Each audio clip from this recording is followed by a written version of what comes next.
ratkaisua tutulla kaavalla. Koski, Hulmi, Kohonen. Hulmi on keskellä nyt Keisarin paikalla. Sitten Koski. Hulmi, Kohonen.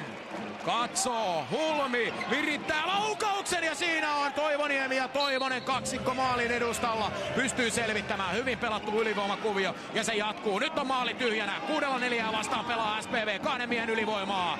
Hakee ilman maalivahtia ratkaisuja, Koski. Forsteen tulee kimppuun, Koski suojaa pallon. Hänelläkin tuota rauhallisuutta on. Kohonen nyt tulee hieman huono syöttö, mutta Väänänen saa sen haltuunsa. Hulmi, sitten Karjala. Ei vielä Karjalasta kajahda.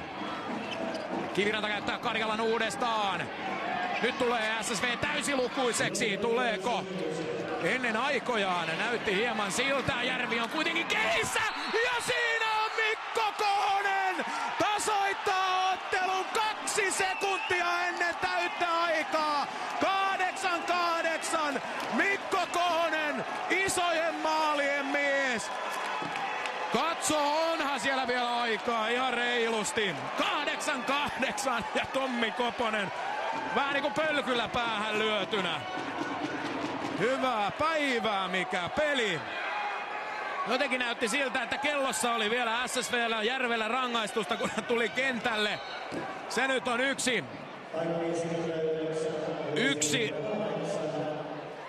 ja sama. Oliko näin, kun Kohonen